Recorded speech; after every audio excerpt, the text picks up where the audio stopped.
All praise always to the most holy Ahaya Shohaya, Bahashim Hamashiach Yeshai, Yeshak Shema, coming to you on 7th day of the Feast of Unleavened Bread.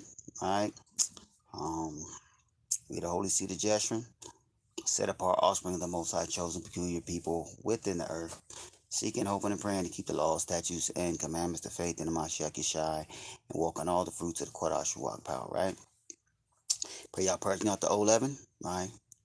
Pray y'all being circumspect in all your ways, right? Pray that y'all seeking the most high while he's available. Pray you keeping them first, not making them jealous, not making them angry, and loving him with all your heart, mind, and strength, and love your neighbor as yourself, right? Um, it's been a blessed week, right? Real blessed, real sanctified week. Real good week, just to draw nigh to the most high, to examine yourself, examine your ways. And it's been a blessing, my household, we had a really blessed feast thus far. Tearing and leavening bread up, yeah, and doing as the ordinance says, right? A lot going on, right? But I want to talk about one thing right now that is it's kind of, I've spoke on it before, but we're just gonna go over this something right quick, right? In regards to the ark, right? Let's get 2 Timothy chapter 4. We're gonna start at verse 1. I charge thee therefore before Ahia and the master Yeshua Hamashiach, who shall judge the quick and the dead at his appearing and his kingdom. There's a lot of things that are being spoken of right now about the return of Mashiach, his appearing. It's not happening yet, y'all. All right. I know we want the kingdom now. I know we want the everlasting joy and peace. I know we want, everything to flip flop, but he's not coming. It's a lot of stuff that still got to happen first. All right. Verse 2, preach the word, be instant in season, out of season, reprove, which means correct, rebuke, exhort with all long suffering and doctrine, right? And so when these things that come out that aren't true, we that have this wisdom, we that got the truth, we that are ordained to be teachers, elders, bishops, pastors, right? We're supposed to speak on these things, and we're supposed to do it with our words seasoned with salt. Not supposed to suffer sin with our neighbor. We're supposed to bring the edification of the truth, and do it in sound doctrine, right? Verse 3, for the time will come when they will not endure sound doctrine. Right now, doctrine, if you're not holding fast to what you know and what you know to be the truth, and if you can't, break this stuff down, even individually, so you can know for yourself or have your elder right there, to help keep you on the straight and narrow path. It's a lot of traps, a lot of snares right now, a lot of false doctrine going out, right? That's why we're doing this lesson today, right? But after their own lusts shall they heap to themselves teachers having itching ears. Some people out, that it's not enough. I'm not saying we should be content with wisdom, but it's like we want more. We want more. I want to know this. I want to have an angle to teach about that topic. I want some information that no one ever heard about, no one ever said before, right? They're saying, right, in the state of Israel today, that they got the Ark of the Covenant, right? That's what they're saying. Um, they're also saying in Ethiopia, the people who run the Ethiopian Orthodox Church, that they've had the Ark of the Covenant over there since the days of Solomon, right? We're going to go into the Word today and show they both lying, right? And that the Ark is only can ever be with the Most High chosen people, Israel, namely the Levites, namely of the Levites, the sons of Aaron, right? Um, so we're gonna let's see. We're gonna start going into it, man. Let's go to where we left off last lesson, right? 1 Corinthians chapter 3 and verse 16. Know ye not that ye are the temple of Ahiah, right? And that the spirit of Ahiah dwelleth in you. Right? So we are the temple right now, right? But before we were made a temple, before our bodies were able to be made living sacrifices unto the Most High, before we were able to inhabit the Holy Spirit as a gift, right? The Holy Spirit was in a different temple, a temple made with man's hands, right? And that temple had something called Ark of the Covenant, Ark of the Testimony, right? where the Most High said he would dwell between on the mercy seat between the two cherubims, right? This is where the Spirit was at first, at the Ark of the Covenant. So let's read a little bit about the Ark real quick here in Hebrews, and then we'll go backwards to the inception, right? This is Hebrews chapter 9, and we'll just start at 1. Then verily the first covenant had also ordinances, a divine service, and a worldly sanctuary. This is talking about the memorial laws, right? How we keep the holy days and where all the holy days will be kept, right? The sanctuary, the temple. For there was a tabernacle made, the first wherein was the candlestick, the menorah, and the table, and the showbread, which is called the sanctuary, holy. Verse 3, and the second veil, the tabernacle, which is called the holiest of all, right? This is the oracle, right? This is the area called the Holy of Holies, right? Where the Ark of the Covenant will be. Verse 4, which had the golden censer, where they burn incense, and the Ark of the Covenant overlaid round about with gold, wherein was the golden pot that had manna, the bowl of manna was inside the Ark of the Covenant, and Aaron's rod that budded, to show that the Most High chose him at all the Levites to be his high priest, and the tablets of the covenant, the two tablets of stone, right? So we seeing that's what it is, right? Verse 5, and over it the cherubims of glory shadowing the mercy seat, of which we cannot now speak particularly. So this is the place where the Most High said he would meet with the high priest when they go in there once a year to atone for the sins of Israel, right? Now let's go back. Let's go to the creation of this thing. We're going to walk this thing all the way up, right? This is Exodus.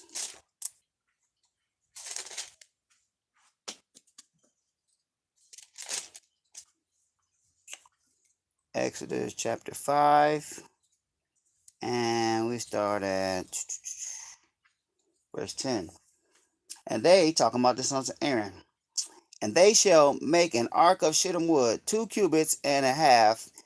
1 cubit is like for your elbow to your hand. So 2 cubits and a half, that would be 3, about like 4 feet, right? 2 cubits and a half. Wait. That'd be like 3 plus the half. That'd be like 3.5 to 4 feet, right?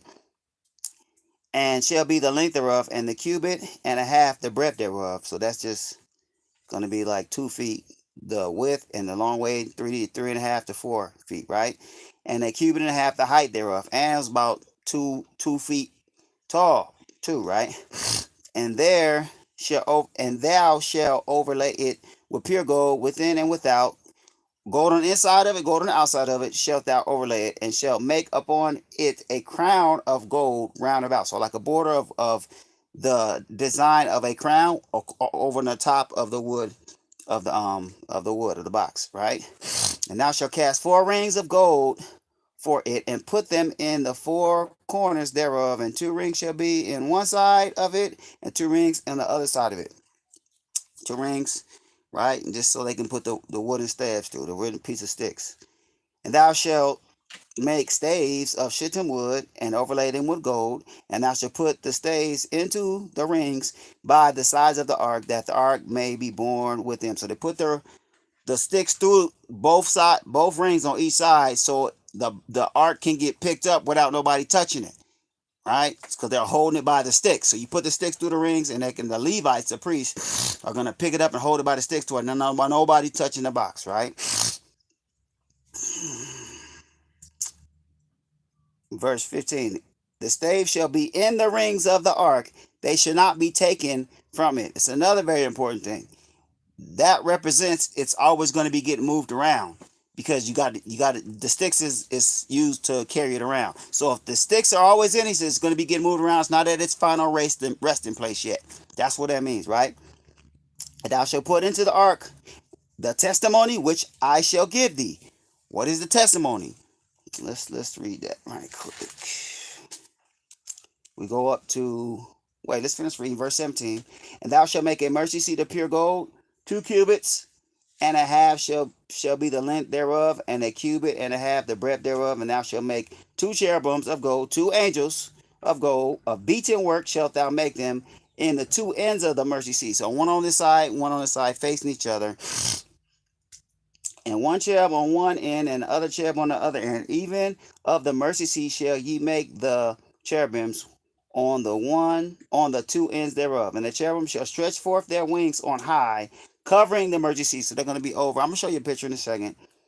And their wings going to be touching each other. And their faces shall look toward one to another. So the angels are going to be facing each other on top of the box.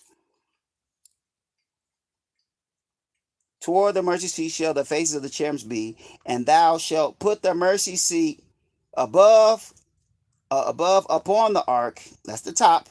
And in the ark thou shalt put the testimony that I shall give thee. The testimony is the law, statutes, and commandments. So when I give you these laws, that's going to be on tables. You're going to put it inside there, right? And there I will meet with thee, and I will commune with thee from above the mercy seat, from between the 2 cherubims, which are upon the ark of the testimony of all things which I will give thee in commandment unto the children of Israel. You understand? So this is the creation of the Ark of the Covenant, right? And as you can see, the makings of it, and we read what's in it. The 2 tables of testimony, the bowl of manna, and the Aaron's rod that budded, right? Now, let's go to Numbers to show who's supposed to be touching on this thing, right? This is Numbers chapter 4 and verse 5. And when the camp set forward, the ark of the testimony and the whole tabernacle gets up, and we were in the wilderness where Moses is told to make this ark of the covenant. When we get up and move around, this is the ordinance of how this ark is going to get moved with all the other holy vessels. And when the camp set it forward, Aaron shall come and his sons, which are the priests, and they shall take down the covering veil. This is the veil of the Holy of Holies of the oracle, right? And cover the ark of the testimony with it. And shall put thereon the coverings of badger skins, and shall spread over it a cloth wholly of blue, and shall put in the staves thereof. So when they set it down, they can take them out. But when it's time to move, they put the staves in them, right? Now, let's go to show who's supposed to be moving it around, right? Who's the ones supposed to move it around?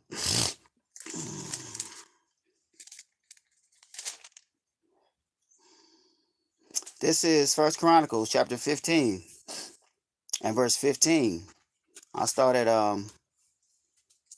13. For because ye did not at the first, the Most High our power made a breach upon us. We're going to read about what that breach was. For that we sought him not after the due order. Meaning you're supposed to go to the prophets and ask the prophets, you want us to do this? You want us to do that? Talking about when David wanted to bring the Ark of the Covenant up to the city of David, right? So the priests and the Levites sanctified themselves to bring up the Ark of the Most High, power of Israel. And the children of the Levites bear the Ark of Ahiah upon their shoulders with the staves therein, as Moses commanded, according to the word of the Most High. So it's telling you, the only people who's supposed to be moving this is the Levites, the priests. They're the only ones that can be touching on this thing and moving this thing, right? This is very key because the Most High don't change, right? And if his ark is supposedly just got revealed in Israel, that must means it must be some ethnic Israelites that picked it up and brought it in there. Some ethnic Israelites from the sons of Aaron, right? That brought it in there, right? And it's going to be even a specific of the sons of Aaron that are going to be the ones moving in these last days, right? We're going to touch on that too, right? So, let's go. Let's see. So we come out of there. Let's go to Joshua. Let's go to Joshua and see how this thing was maneuvering then, right?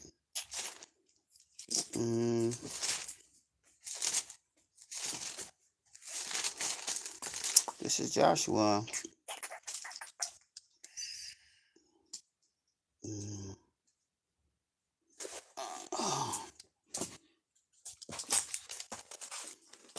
We want to get, hold on, go back one. Let me crossover. Yeah. Okay, yeah. Right here. So this is Joshua chapter 3 and Let's start at verse 3. And they command the people, saying, when you see the ark of the covenant of Ahiah, your power, and the priests, the Levites, bearing it, you see them carrying it, then ye shall remove from your place and go after it. Yet there shall be a space between you and it about 2,000 cubits by measure. So hold on. That's 3,000 cubits. This thing got power. This thing got authority. Um, he's saying you let that go first. The wrath of the Most High, the power of the Most High is in, and his name is up on this ark. You're not supposed to be close to this. So this is another reason why you shouldn't be thinking or believing at all. Somebody tell you they got the ark now, because even our forefathers from the other tribes had to be kind of have a distance from it. They couldn't be close to it, right? When our forefathers encamped in this wilderness, right, that we in right now, the Levites encamped around the tabernacle all about four square, all around about, as a buffer from all the tribes that would camp in threes on all four sides of it. They was still always a space. Oh, it's like there was always a space between the children of Israel and the Most High Ark of the Covenant and the tabernacle. It was always the Levites, right? So he's reading this right here. Can't nobody just be on a microphone standing right next to this boy. That ain't how I go. You understand? It's not ever even close to being like that, right? This is stuff you got to know, to where when the ark is revealed, then you're gonna know, because in Scripture it's showing you our forefathers had to be 2,000 cubits away from this boy, right? And they the Most High chosen people, right? And Joshua said unto the people, sanctify yourselves, for tomorrow. No, wait, let me finish that verse 4. And there shall be a space between you and it about 2,000 cubits by measure. Come not near unto it, that ye may know the way by which ye must go, for ye have not passed this way heretofore, meaning over the Jordan. And Joshua said unto the people, sanctify yourselves, for tomorrow Ahiah will do wonders among you. And Joshua spake unto the priests, saying, take up the ark of the covenant and pass over before the people. And they took up the ark of the covenant and went before the people. So this is showing the transportation of it. It was made in the wilderness. Now it's being brought over the river Jordan into the promised land, right? And yeah, that we know that's what happened. Now we're just gonna keep moving forward to show, what happened, right? When they got into the land, I'll show you this is what happened. It's Joshua chapter 18 and verse 1. And the whole congregation of the children of Israel assembled together at Shiloh, right? And set up the tabernacle of the congregation there, and the land was subdued before them. So the Ark of the Covenant was end up getting put in the tabernacle in Shiloh. It's not in Jerusalem at this time. You understand? It's in Shiloh. And so the priests were there, right? We're going to read about Eli, his sons, all of that, right? And so now the Ark is in the land. Now let's go to 1 Samuel. All right. Mind you, the ark always went with us. He went to battle, all the wars he fought, all the people we subdued in the wilderness, the ark right there. When the ark wasn't with us, got mopped up. Got beat back, right? So the ark was like the Most High being with us. His authority, his power, right? So there was a war, right, with the Philistines, right? We're gonna read about it. This is 1 Samuel chapter 4, and we're gonna start at verse 3. And when the people were come unto the camp, the elders of Israel said, wherefore have Ahiah smitten us today before the Philistines? Because they had a first battle and they got beat back a little, right? Let us fetch the ark of the covenant of the Most High out of Shiloh unto us, that when it cometh among us, it may save us out of the hand of our enemies. You see that? So they know the power of the Ark of the Covenant.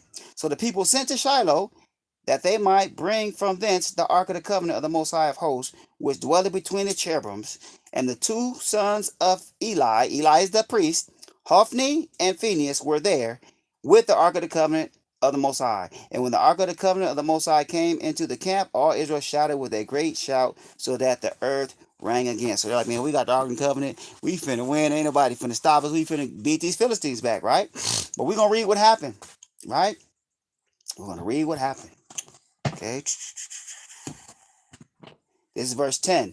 First Samuel 4 and verse 10. And the Philistines fought, and Israel was smitten, because Israel was being disobedient right now. So they lost. And they fled every man into his tent. And there was a very great slaughter, for there fell of Israel 30,000 footmen. And the ark of Ahiah was taken. And the two sons of Eli, Hophni and Phinehas, were slain. And there ran a man of Benjamin out of the army and came to Shiloh the same day with his clothes rent and with earth upon his head. And when he came, lo, Eli sat up upon a seat by the wayside watching, for his heart trembled for the ark of Ahiah.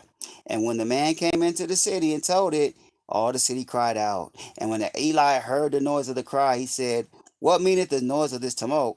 And the man came in hastily and told Eli. Now Eli was 98 years old, and his eyes were dim, that he could not see. And the man said unto Eli, I am he that came out of the army, and I fled today out of the army. And he said, what is there done, my son? And the messenger answered and said, Israel was fled before the Philistines, and there had been also a great slaughter among the people. And thy two sons also, Hophni and Phinehas, are dead, and the ark of Ahiah is taken. Man, that's a whole lot of bad news. Back to back to back to back to back to back to this what? 98-year-old man? 98-year-old man, right?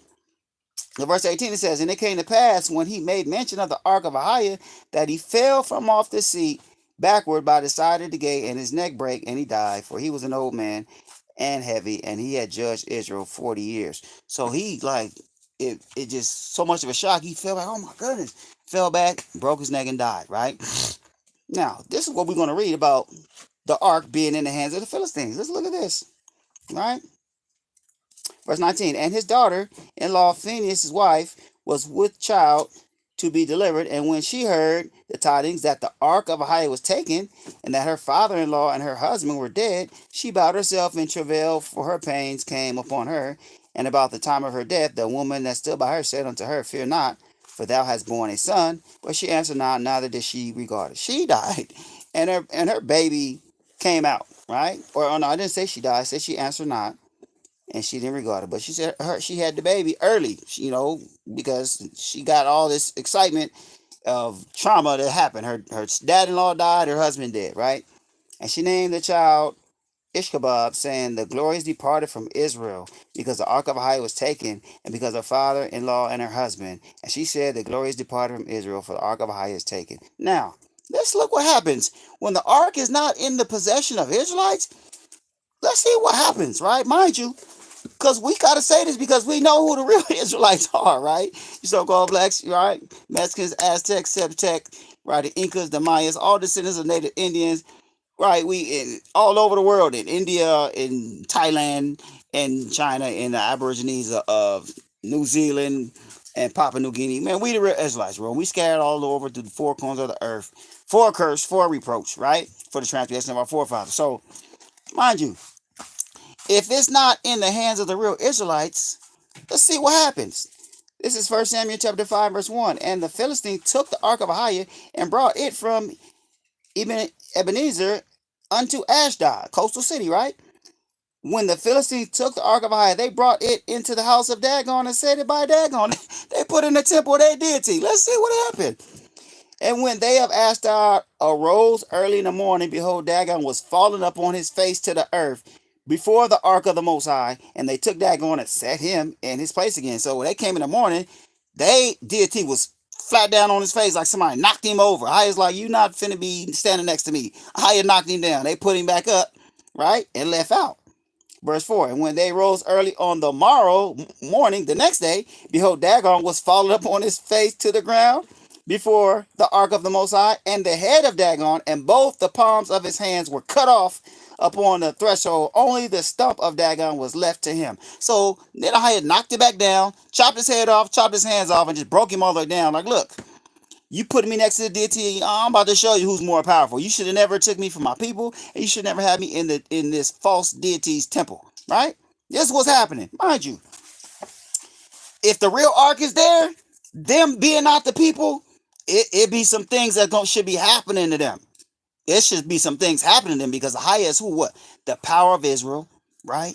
He's a mighty man of war. He's an enemy to our enemies, an adversary to our adversaries. So whoever has him right now, if it's the real ark, they should be in bad shape. They should be getting plagued. They should be getting judged because it's not their power, it's not their ark, right? Um, Verse 5. Therefore, neither the priests of Dagon nor any that come into Dagon's house tread on the threshold of Dagon and Ashdod unto this day. But the hand of the Most High was heavy upon them of Ashdod, heavy upon the Philistines, and he destroyed them and smote them with emeralds, even Ashdod and the coast thereof. So he gave them a sore botch down in their area, right? And they was in pain. They was hurting, right? And the men of Ashdod, verse 7, and the men of Ashdod saw that it was so. They said, the ark of Ahai of Israel shall not abide with us. We don't want this thing over here, right? For his hand is sore upon us and upon Dagon our power. So as you can see, this thing is a weapon, right?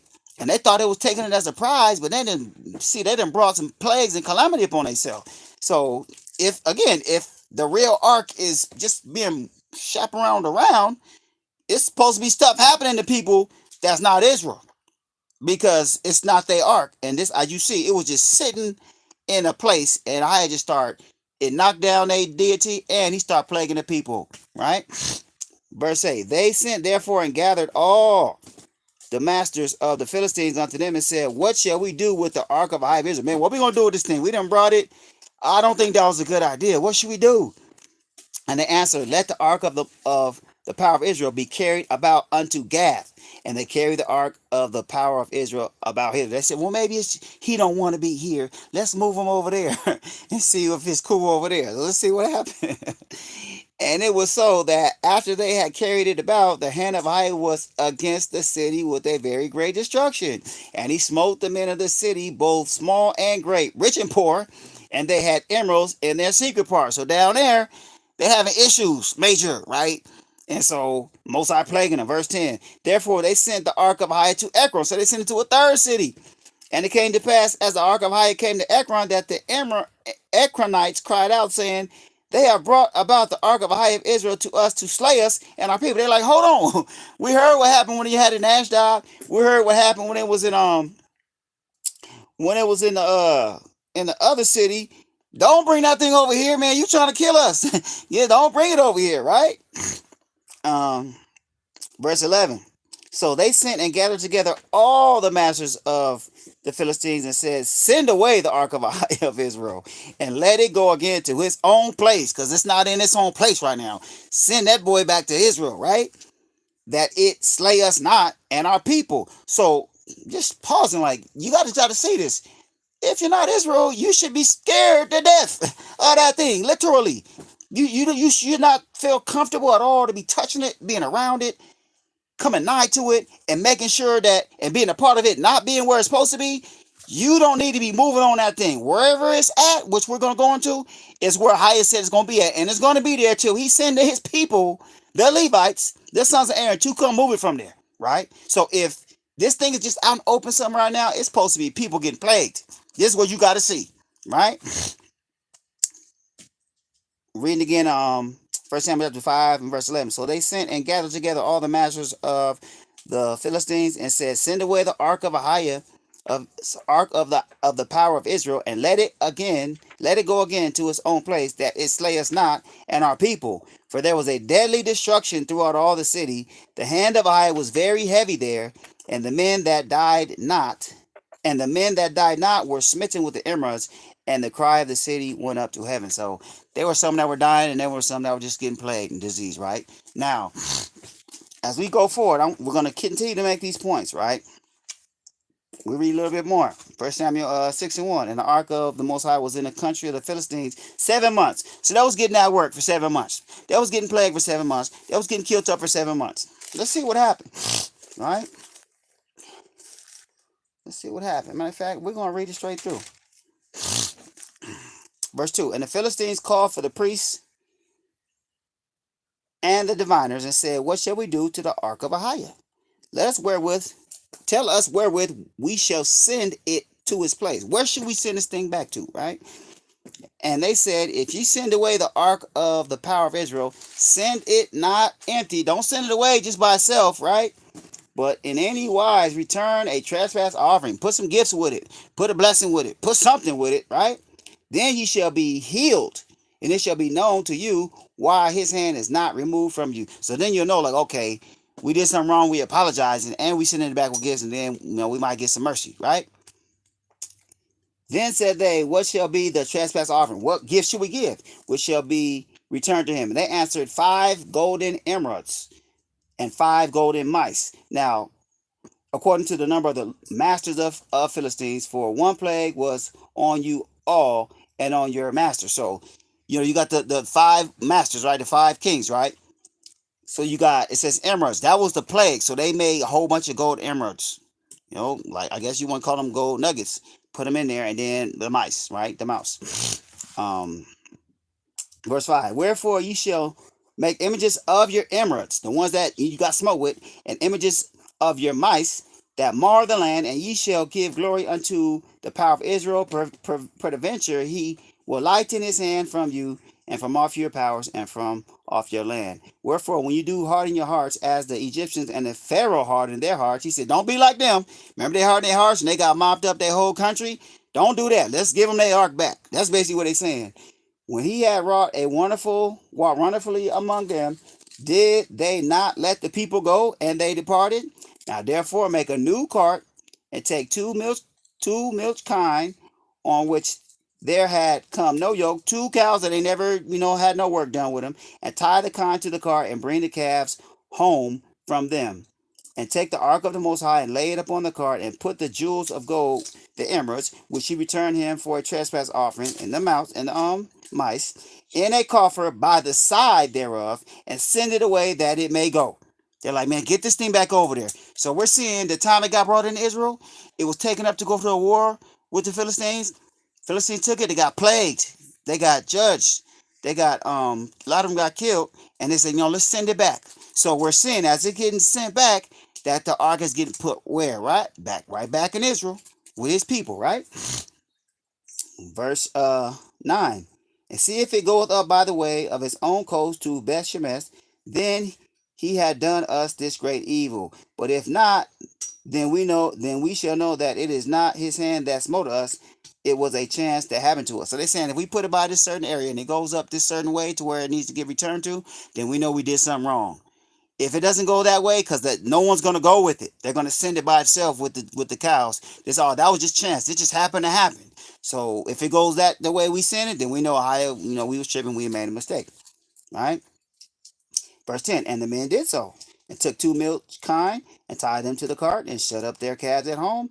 And they laid the ark of the Most High upon the cart, and the coffer, with the mice of gold, and the images of their emeralds. And the kine took the straight way to the way of Beth Shemesh, and went along the highway, lowing as they went, and turned not aside to the right or to the left. And the lords, or the masters of the Philistines, went after them unto the border of Beth Shemesh. So they made sure it got all the way out their country. And when they got out the country, all right, he going the right way. We know we did something wrong, because it's going the way that we sent it to go. And they of Beth Shemesh were reaping their wheat harvest in the valley, and they lifted up their eyes and saw the ark, and rejoiced to see it. So our forefathers saw it. Oh, there go the ark, right? And the ark came into the field of Joshua a Beth Shemite, and stood there where there was a great stone. And they clave the wood of the ark, and offered the kine a burnt offering unto the Most High. So they took the animals that it got pulled over there with, took one of them and offered unto the Most High, right? And the Levite took down the ark of the Most High. You see who's touching it? It's not, oh, we're so excited, we're just going to go grab it. They still did an order. Levites just go over here and get it, right? The Levites took it down. And the coffer that was with it, wherein the jewels of gold were, and put them on the great stone. And the men of Beth Shemesh offered burnt offerings and sacrifices the same day unto Ahiah. And when the 5 masters of the Philistines had seen it, they returned to Ekron the same day. So, all right, cool. It's out of our hands. We good, right? Let's see. And these are the golden emeralds which the Philistines returned for a trespass offering unto Ahiah. For Ashdod 1, for Gaza 1, for Ashkelon 1, for Gath 1, and for Ekron 1. And the golden mice, according to the number of all the cities of the Philistines belonging to the 5 masters, both of fenced cities and of country villages, even unto the great stone of Abel, wherein they set down the ark of the Most High, which stone remained unto this day in the field of Joshua Bethshemite, right?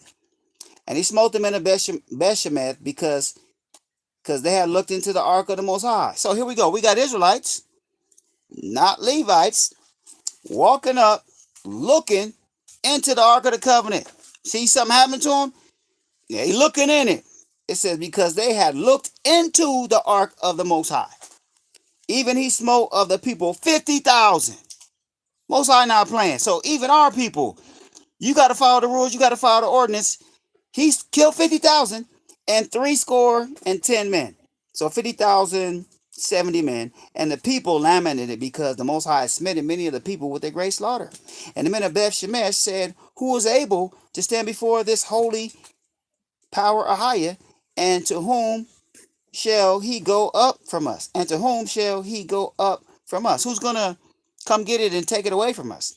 And they sent messengers to the inhabitants of Kiriath Jearim, saying, the Philistines have brought again the ark of the Most High. Come ye down and fetch it up to you. Come get this boy, right? They know it ain't supposed to be around them. Come get it. So what happened? Oh, bless you, Father. I'm gonna try to get through this part for y'all, right? Just for the sake of time. All right. And the men of Kiriath, this is 1 Samuel 7:1. And the men of Kiriath Jearim came and fetched up the ark of the Most High and brought it into the house of Abinadab in the hill, and sanctified Eleazar his son to keep the ark of the Most High. And it came to pass while the ark abode in Kiriath Jearim that the time was long, for it was 20 years, and all the house of Israel lamented for the Most High. So they was kind of scared to move it. Like, man, we don't know if we should move it, man. We might get in trouble, right? It's sitting there. So let's see. Let's go. Now we're gonna go up to David, right? Yeah, we're gonna go to David. So what happens now? It's in Israel, but it's at this place, Abinadab.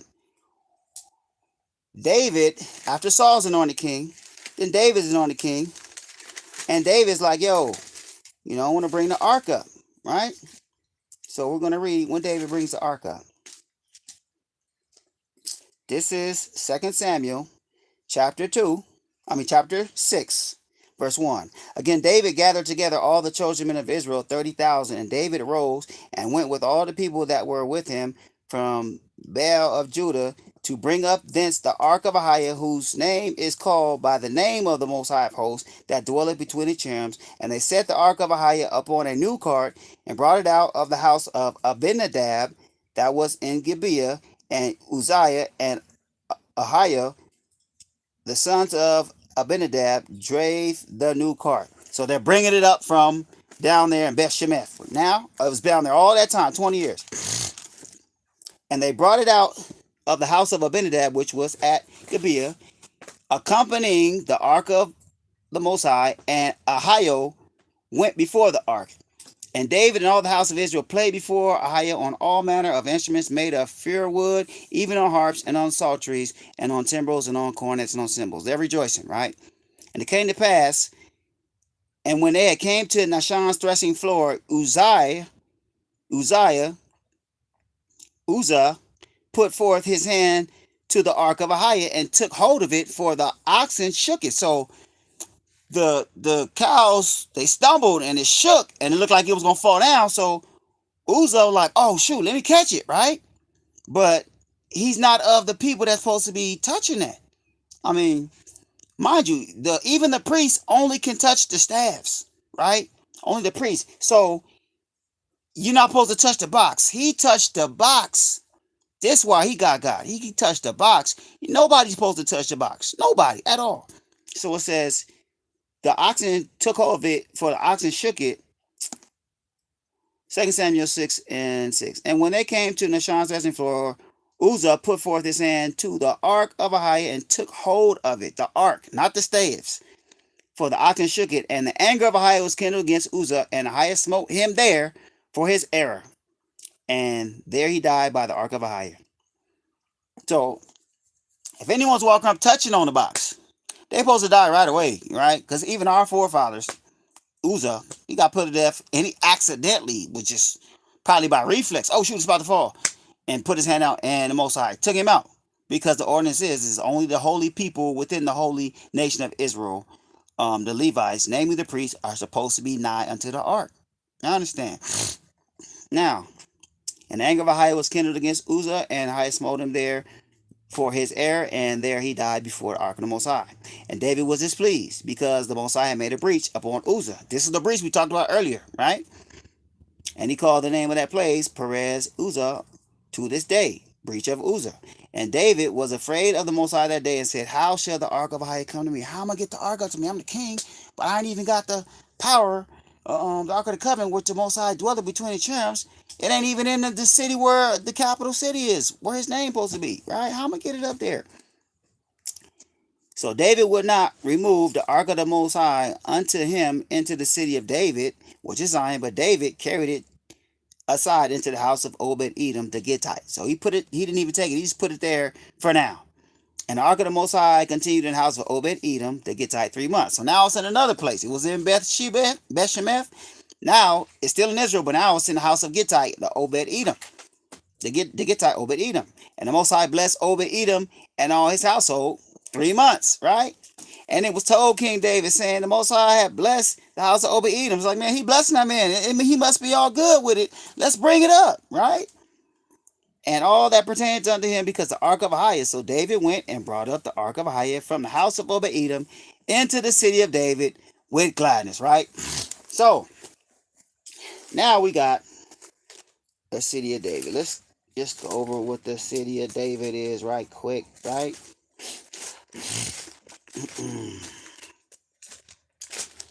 So now they got the ark. Well, we're going to mark it where the ark is. Now they got the ark, right? And they're feeling blessed. Feeling happy. Like, yo, the ark is not way down there, you know. It's over here where we want it, right? Let's get it.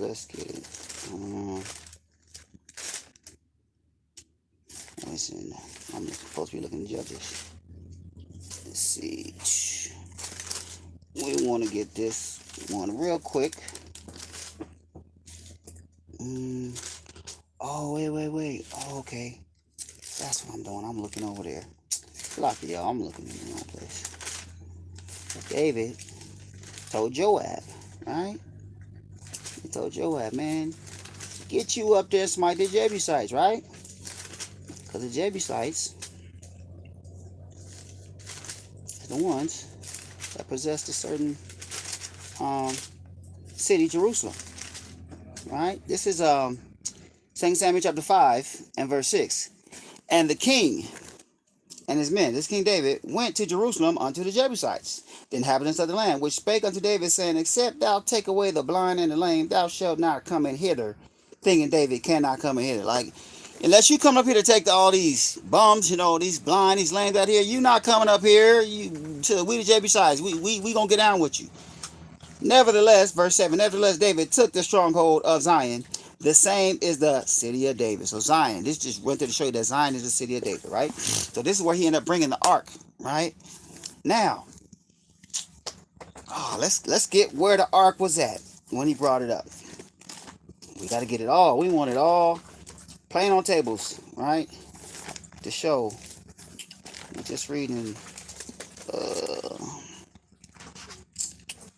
What was we just reading at?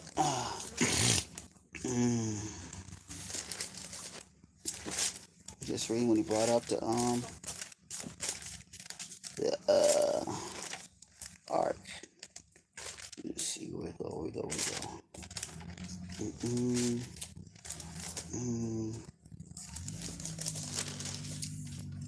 get that part right quick. Because when he brought it up, put it in a certain place. Right? We want to show exactly where he put it. Hold on. Just reading 8. Back over to that chapter. Okay, we're going to read this one next.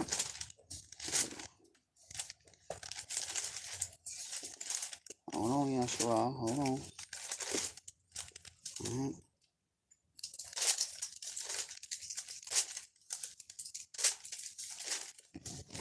what we was reading. Hold on.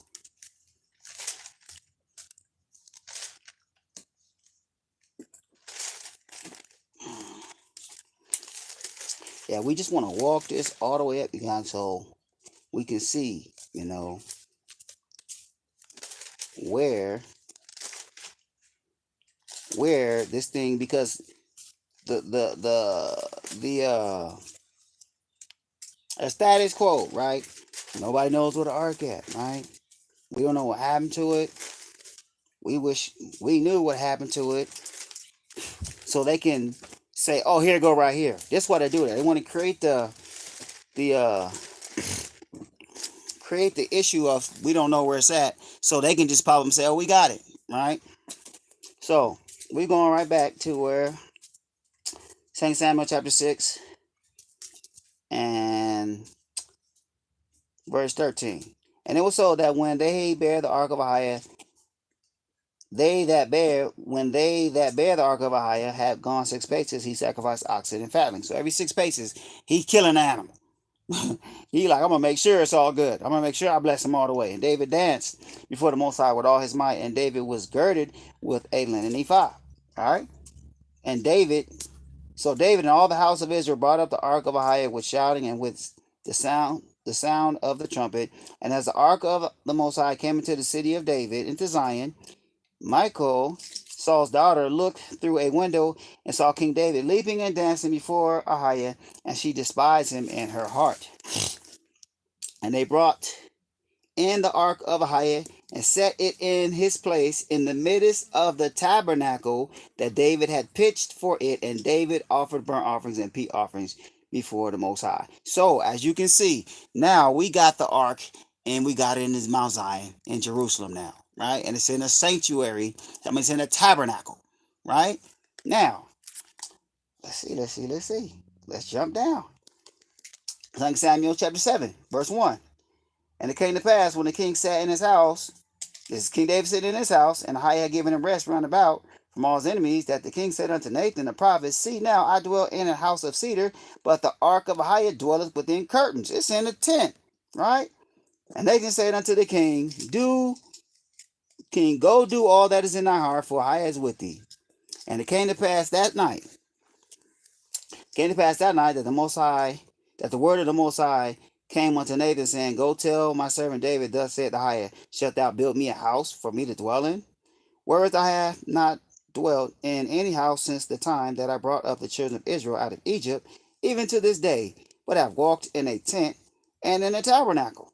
Right? And so basically Ahiah's like, I didn't ask you about this, but I respect that you want to do this for me. But he basically tells me, you're not going to build it for me, right? I'm just doing this, to save some time. He says, but I'm going to let your son Saul build it, right? And so, Solomon, Salaki, I'm going to let Solomon build it. So we're going to get over to Solomon, right? And we're going to read what Solomon did, right? This is 1 Kings. 1 Kings chapter 6 and verse 11. And the word of the Most High came to Solomon, saying, Concerning this house which thou art in building, if thou wilt walk in my statutes and execute my judgment and keep all my commandments, to walk in them, then will I perform my word with thee, which I spake unto David thy father, and I will dwell among the children of Israel, and will not forsake my people Israel. So Solomon built the house and finished it, and he built the walls of the house within the boards of cedar, both the floor of the house and the walls of the ceiling, and he covered them on the inside with wood, and covered the floor of the house with planks of fir. We're going to drop down to the point. Verse 16. And he built 20 cubits on the side of the house, both the floor and the walls with boards of cedar. He even built them for it within, even for the oracle, even for the most holy place. So this shows you that the oracle is the holy place. It's the holy of holies. It's the behind the veil, right? And the house that is the temple before it was 40 cubits long. I'm going to jump down. Verse 19. And the oracle he prepared in the house within to set there the ark of the covenant of the Most High. And the oracle in the forepart was 20 cubits in length, and 20 cubits in breadth, and 20 cubits in height thereof. And he overlaid it with pure gold, and was so covered the altar, which was of cedar, right? And so this is where he puts the ark of the covenant in the temple. Now we got the Ark of the Covenant in the temple. All right. So now we know how it got to Israel. Now, how did it get out of there? Right? We just gonna go straight to it. Um, no, this is what we're gonna do. We're gonna read the prophecy, just reading up to it, right? We're gonna go to Jeremiah, right? Jeremiah, Jeremiah chapter 29, right? And verse 8. At this time, Israel's doing wickedly.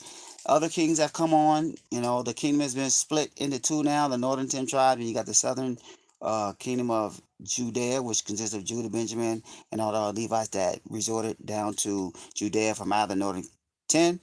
And they started doing wickedly. And now they're going to go into captivity and going to be prophesied by Jeremiah to be taken by the Babylonians. This is Jeremiah 29 and 8. For thus saith the higher, just play the Most High, thus said the Most High of hosts, the power of Israel, let not your prophets and your diviners that be in the midst of you deceive you, neither hearken to your dreams which ye cause to be dreams. Some of us got dreams that we cause to be dreamed by ourselves, because we might be meditating, we might be spooked, we might be hearing and seeing all this stuff going on.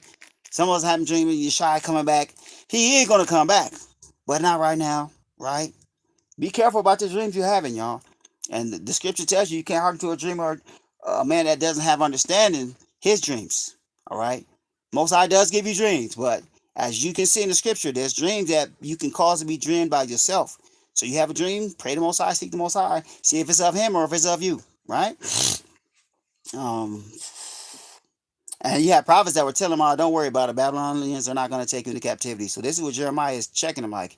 Don't listen to these false prophets, right? Verse 9. For they prophesy falsely unto you in my name, and I have not sent them, saith the Most High. For thus saith I, that after 70 years be accomplished at Babylon, I will visit you. So you're going to go into captivity in Babylon for 70 years. This is what's about to happen. But after 70 years, I'm going to come get you, right? And not, I will visit you and perform my good word towards you and causing you to return to this place. So you're going to go into Babylonian captivity for 7 years, and then I'm going to let you come right back, right? So before they went into Babylonian captivity, what happened? The Most High didn't want to let his ark and his holy vessels get taken. So let's see what happened. Now we're going to Apocrypha, right? And y'all, been on the page. Y'all know I brought this out before. Go to Maccabees. And we read, when the ark got brought up out of that place, right? After David brought it there. It was there all this time till now. This is 2 Maccabees chapter 2 and verse 1. And it's also found in the records that Jeremy, prophet Jeremiah, we just finished reading, Jeremy the prophet commanded them that were carried away to Babylon to take of the fire as it had been signified. This is for the altar of sacrifice. And how that the prophet, having given them the law, charged them not to forget the commandments of the Most High, that they should not err in their minds when they see images of silver and gold with their ornaments, when they see idols of idolatry in Babylon. Verse 3, and with other such speeches exhorted he them, and the law should not depart from their hearts, right? So now we're going to look at what happened after. He told them, just take the fire, just take the wood. Mind you, this wood was holy and it would not never go out. So this was a special fire that was for the temple that the Most High sanctified, all right? Now, is in verse 4, it says, it was also contained in the same writing that the prophet Jeremiah, being warned of Ahiah gave him warning. This is what I want you to do, Jeremiah. Commanded the tabernacle, so a whole tent, the nails, the pins, all the stuff that consists with the tabernacle, and the ark of the covenant, to go with him as he went forth into the mountain where Moses climbed up and saw the heritage of Ahiah. What mountain is that? Let's read it right quick. Right? This is where Moses told him to take the ark and the tabernacle. And it's still there right now, you guys. It's still there right now. Right? Let's read this is Deuteronomy 32 and 48. It says, get thee up into this mountain Abarim, unto Mount Nebo, which is in the land of Moab, right? Jordan is Moab is in the modern day land. Their land masses in the modern day land of Jordan, right? That is over against Jericho. This is over against, meaning parallel with over the next city over that's in Jericho. So where he's on the mountain, parallel to him, straight away over the Jordan River is Jericho right there, right? And behold, it means look, the land of Canaan, which I give unto the children of Israel for a possession, and die in the mount whither thou goest up, and be gathered unto thy people, as Aaron our brother died in Mount Hor, and was gathered unto his people. Right? Let's read another set of it right quick. This is Deuteronomy 34:1. And Moses went up from the plains of Moab unto the mountain of Nebo to the top of Pisgah, that is over against Jericho, and the Most High showed him all the land of Gilead unto Dan, and all Naphtali, and the land of Ephraim, and Manasseh, and all the land of Judah, unto the utmost sea, that's the Mediterranean Sea, and the south, and the plains of the valley of Jericho, and the city of palm trees unto Zor. And the Most High said unto him, This is the land which I swear unto Abraham and unto Isaac and unto Jacob, saying, I will give it unto thy seed.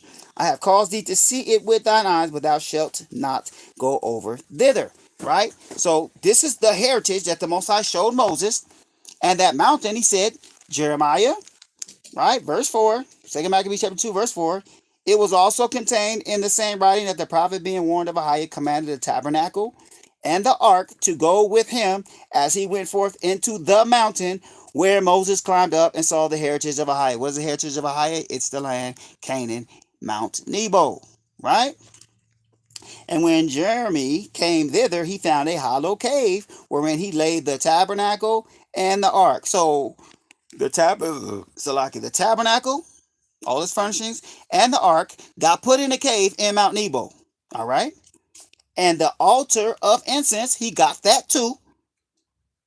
And so stopped the door, and they covered up the door that they put all this stuff in. All right. So number one, we're going to show that there's no history of this thing getting taken out. If they told you that they got it from there, they lying, because the scripture is about to tell you when it's going to be found. And this also tells you that that's a lie. Oh, what they saying over there in Ethiopia at that church, Our Lady or whatever, they're saying that they got the ark over there, because no, the ark is not over there. All right? The ark is not over there, and they never went down there. All right? This is verse 6. And some of those that followed him, some of them went with Jeremiah, came to mark the way, but they could not find it. It was like, we're going to come back and get this boy right after we get out this 70-year captivity. Right? So we're going to mark the way and we can come right back. Which when Jeremy perceived, when he noticed, he blamed them, saying, As for that place, the place where he put the altar, place where he put the altar incense, the Ark of the Covenant, and the tabernacle, it shall be unknown. Nobody's going to know, right? Until the time that Ahiah gather his people again together and receive them unto mercy. So now we got to look at, well, when is this gathering going to come? That's when it's going to be found. Mind you, the gathering, we're still dispersed throughout the four corners of the earth. So is it possible, according to the prophetic word, for anybody to be walking around showboating the Ark of the Most High? No, they can have a replica. They can have something that they say it is, but there's no way the real oracle that got the tablets of testimony, that got the Aaron's rod that budded, or the bowl of manna. There's no ark that has that original substance in it right now, out in the open anywhere. It's still somewhere in that Mount Nebo. Hold on. We're going to read, and we're going to even read it out the Zondervan. The Zondervan even tells you the same thing, right? Zondervan tells you the same thing, right? Real quick. Ark, right?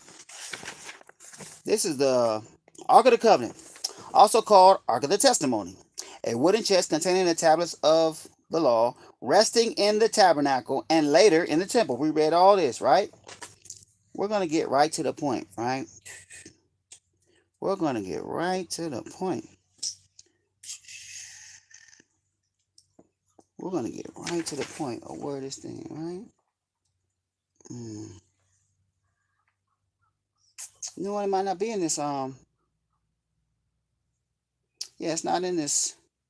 I read about it. Yeah, I read about it somewhere else. It's not in here. All this is telling you is the Ark of the Ark of the Covenant, and all the history we just went over and read, right? But not myself. The that Mount Nebo, that's in modern day Jordan, right? North from here, right? And the it's in the same mountain, and it's still covered up. Until you hear any, it's still there and ain't nowhere else, right? Now let's read a little more. What does it say? Verse 8. Then shall Ahiah show them these things, and the glory of the Most High shall appear. So the glory of the Most High is supposed to appear again. When we pick up this tabernacle and Ark of the Covenant and Ark of the Incense.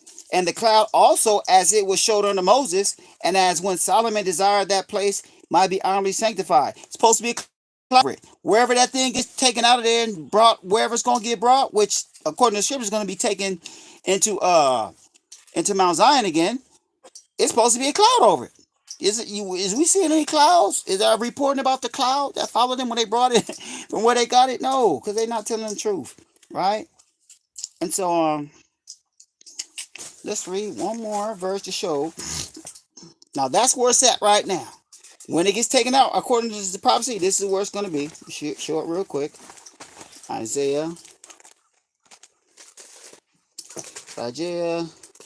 chapter 4 and verse 5. And the Most High will create upon every dwelling place of Mount Zion and upon her assemblies a cloud and smoke by day and the shining of a flaming fire by night. For upon all the glory shall be a defense. Who's the glory? We the glory. Israel. All right, we gotta get that one now. All right, we're gonna get that one. Who's the Most High glory? Most High got a glory in the earth. That's the people, right? This is. Hold on. Bless you, Father. This is Isaiah 46 and 13. I bring near my righteousness, it shall not be far off, and my salvation shall not tarry, and I will place salvation in Zion for Israel, my glory. You see that? That's your name, Ahia. So it's going to be what he's saying in Isaiah 4 and verse 5. The Most High will create upon every dwelling place of Mount Zion, and upon her assemblies a cloud and smoke by day, and the shining of a flaming fire by night. For upon all the glory, all upon Israel, shall be a defense. This is when we're going to lay down outside. None shall make us afraid, right? Most High will. And there shall be a tabernacle, the one that Jeremiah went and put in the cave, for a shadow in the day time from the heat, and for a place of refuge, and for a covert from storm and from rain. So we're seeing when we're supposed to see this ark again is when the Most High gathers people. Now, what does the scripture say as reference to the gathering? Let's just read it in Ezekiel. You guys are familiar, right? Ezekiel chapter 20 and verse 34. I will bring you out from the people and will gather you out of the countries where ye are scattered with a mighty hand, with a stretched out arm, and with fury poured out. See how simple this is? And I will bring you into the wilderness, this is where we at now, other people, and there will I plead with you face to face. Like as I pleaded with your fathers in the wilderness, in the land of Egypt, so will I plead with you, saith the Most High. And I will cause you to pass under the rod, and I will bring you into the bond of the covenant. Oh, this is more information that you can understand. As you see it now, this the gathering. I might have to do a lesson on this, but hearing a lot about 144,000, right? 144,000 are going to be gathered on the Passover. This is what I'm hearing, right? And the Passover is supposed to be not yet, supposed to be coming up here soon or whenever, right? The chronology has to be that the remnant gets delivered first. This is the remnant. These are those that when Hamashiach descends down on Mount Zion and kills those innumerable multitude that comes up on Zion without effort, but with just the word that is like unto fire, like unto a tempest, right? This has to happen first, and he's coming because those armies are going to be coming up against a remnant that's already going to be in the land. All right, this is why this is happening right here. We just read to you. Most High will. When we get this covenant in this new covenant in this wilderness, we're gonna go up on the way, the same King's Highway. That's your name, Ahaya, and He's gonna show us where the tabernacle, where the altar, where the Ark of the Covenant is, and where the altar of incense is. So what does that also tell you? It tells you that it gotta be some Levites that's over here, right? Because who? Levites is the only ones who can carry this stuff, right? And the Kohathites, right? The Kohathites can carry the tabernacle, right? But the holy vessels inside, you read about that over there in Numbers 4, we was reading. The Kohathites were in charge of being able to bear the holy vessels, right? But when we go to war, when we going forth, and Mosai's fighting for us, the Levites, they the ones that's gonna hold the staffs and hold it individually. We read how the Levites have to go in there, the priests have to go in there, cover everything up first, and make it all ready to be carried away, right? So that's when the Ark of the Covenant is gonna get picked up, right? The whole story about Solomon dealing with Sheba and them having a child, and the child, I'm familiar, the Keba and the Gas. I actually met a dude, in Babylon, like right before I left, that was from Ethiopia, and he was Ethiopian Orthodox Christian, and he was telling me this story. I had to shut him down. I was like, bro, that's not true. I said the Bible says what we just read, Second Maccabees 2. I was like, so you guys don't got the ark? What you talking about with that? And Solomon ain't had no kid with that lady. That ain't in the word. I don't know where you get that from. Now the story with that is, you guys, just for you to understand, they're saying for some reason, mind you, we read Solomon was the first one who built a house for Ahia. For some reason, right when he built a house, right when he put the Ark of the Covenant in the house, and all these people get to come and sin and me talking wisdom, for some reason, he allows a replica of the Ark to switch out the one he got. And he gives that one to his son, who gets older years later. And his son takes it down there to Ethiopia, and it's been there ever since. And all the times of all the kings that were in Israel, it's just been down there all this time in Ethiopia. This is the story, you guys. Right? So, no, that ain't what happened, because as you read, if any other nation get by this joint, they be getting killed up. They be getting judged. Right? So that's what's going on with that. But we're gonna show another thing right now, right? We're gonna show, and this should also tell you, right? This should bring out to you what family of the Levites that are gonna be getting this ark, right? It's a certain family of them that are gonna be getting this ark. It ain't just no random, Levites. Let's I'm gonna read it right now. It's Ezekiel. Hold on. Ezekiel. No, one more. Okay, here we go. Ezekiel 44 and 15. It says, but the priests, the Levites, the sons of Zadok. Zadok was the high priest when what? King David was in power. Right? So this parallels with the one, even David and Solomon, that were in the likeness of what Hamashiach will be when he comes. David was warned like Hamashiach's going to war when he come back, and Solomon was walking in peace, because Yeshua is the Prince of Peace, right? And wisdom and understanding. So, the same bloodline of this high priest, his descendants, the highest going to select him out again, right? And they're going to be the ones, as we're going to read right here, Ezekiel 44 and 15, the priests, the Levites, the sons of Zadok, that kept the charge of my sanctuary. That means they didn't go astray and start going worshiping false idols when the Most High had to put our forefathers in the Babylonian captivity. That kept the charge of my sanctuary when the children of Israel went astray from me. They shall come near to me to minister unto me, and they shall stand before me to offer unto me the fat and the blood, saith the Most High, Ahia. They shall enter into my sanctuary, and they shall come nigh to my table to minister to me, and they shall keep my charge. So the Most High still remembered, like, man, these sons of the docs, I want these priests, right? Because mind you, the Levites, they got some of the worst. They're responsible for a lot of the wickedness, because they're the ones who's the lawyers. They're the ones the teachers of the law. They're the ones supposed to be checking this stuff, right? Let's get matter of fact, let's read a little more. All right.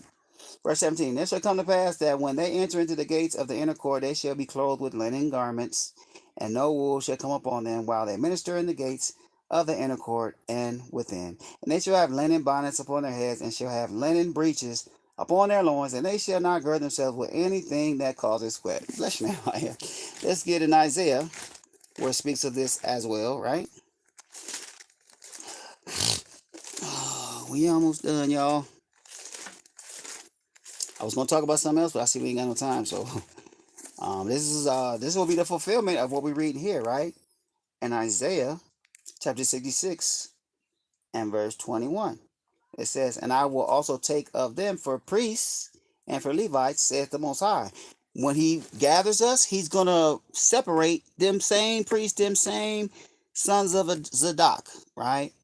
And they're gonna be the ones, and I'm not boasting none, but like I said, somebody gotta be from Levi here, right? To be able to bear up, the tabernacle and all the furnishings, right? So, I just want to go over that, just to shut down this fake news, right? I think from what I heard, that they said they're going to take it to Florida so Trump can see it.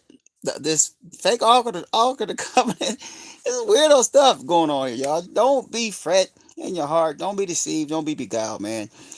It's going to be order out of chaos. They're trying to have so much mind-blowing discoveries and, oh, look at this new thing we found here. Y'all don't be deceived, man. All the word right here in the Bible. And we just got to hold fast to the truth, to the rock, and we'll be straight, y'all. So just want to go over that. Most High will. I'm going to try to keep up, with the stuff that's going on. Stuff is changing by the moment. One thing I do want to share to y'all about Babylon, right? I found this out, probably about a week ago.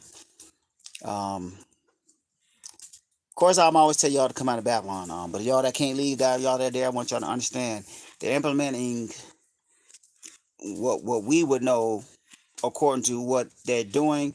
They're implementing, a preamble or a oath for allegiance to this stupor that's doing all whatever he want to do right now, Babylon. What am I talking about?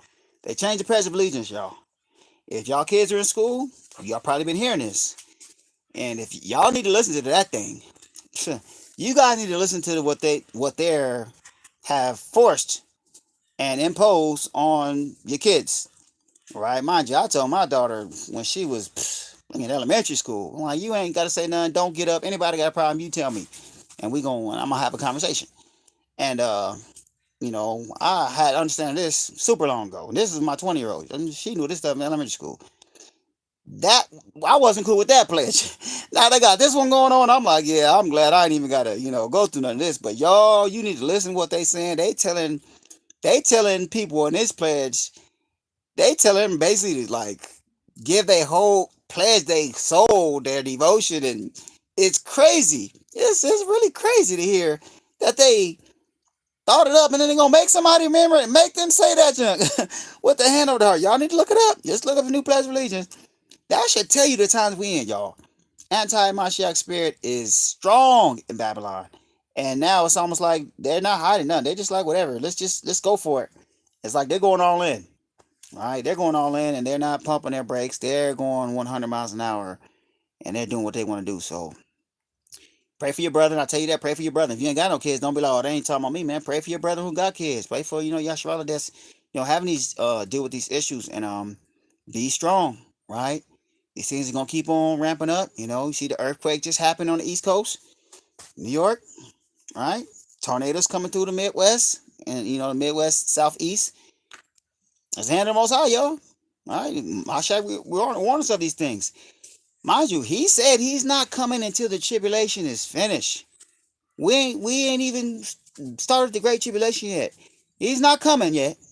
By a while. He's not coming yet. So gird up your loins, right? Get in order. If you ain't been baptized, get in the water, right? And if you ain't got a hedge, if you're a female, you trying to teach, you trying to feel like you doing something for the Most High, you need to check yourself because you're going to get yourself a guaranteed trip to the lake. that burneth with fire and brimstone. You're going to guarantee. He's not going to pardon you. He's going to judge your your rebellious spirit. He's going to judge your pride. We in the feast, man. We supposed to be getting all that out. I pray y'all praying and Most High perfect your hearts, cleanse your hearts, sprinkle your hearts with living water. All right, wash you and make you clean. You hear me? We don't have no excuse. We shouldn't even be one to try to be something that we not. Even this late in the game, you should see everything happen. Get yourself. We should be fearfully working out soul salvation, right? So I pray y'all, man, got edified today. Pray y'all got some understanding.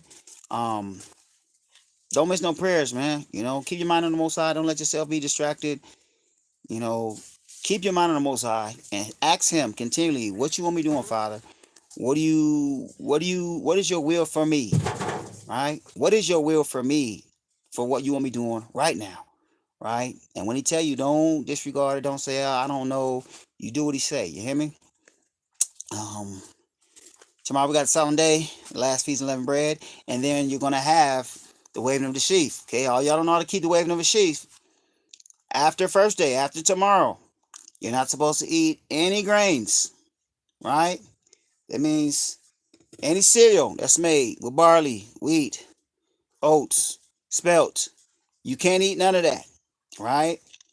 No bread, no cookies, nothing that has these grains in it, which the scripture calls corn, right? Any seed that comes from grass, that is defined as wheat. Rice, that is corn, because it is a grass, right? We can't eat this for 5 days. All right. This is you read about this Leviticus 23, verse 9, I think, through 15. Right? You don't eat this stuff. And on the 5th day, which on any calendar you on, it's the 27th day of the first month. That is the date of the waving of the sheaf, right? That is the day that we can begin to eat the grains, right? And it's not hard, you know. You got plenty of stuff. We just going over stuff. You eat fruit, eat vegetables. You can eat nuts. You can eat beans. You can eat lentils. Those are not grains, all right? You just basically, you can't eat bread, you know, and cookies and stuff that's made with wheat. That's it. You can eat everything. You can eat meat, right? You can eat some fish. You won't, right? You just probably have to bake that joint. You can't, you know, dip it in the flour, but you bake it, you know. And this is our law. It's not something to brush off. Ain't nothing. No, I don't got to do that. Yeah, it's our law. It's just like every other feast, right? Just, you know, a lot of people don't know how about it, right? So I pray y'all, you know, still fearing the Most High, loving the Most High. Pray my strength. Pray my family's strength. We will continue to pray for y'all. And let's keep it holy, right? Keep our praise holy. Keep our worship holy. Let yourself be on just a perfected type mindset to do everything holy as you can. Thank the Most High with your best praise. Walk as holy as you can. Walk as fearful as you can. Keep the laws, right? Keep the statutes. Keep the commandments. Walk in the fruits of the Spirit with all your heart, mind, strength, right? Love y'all. Most High bless y'all. Most High strengthen y'all. Pray y'all have a blessed Sabbath. Y'all that gonna be watching this, you know, later in Babylon. And y'all be blessed. Kwame Yasharala. All praise to the Most Holy Ahaya Shor Ahaya. Bahashem Hamashiach Yeshai. Shalom.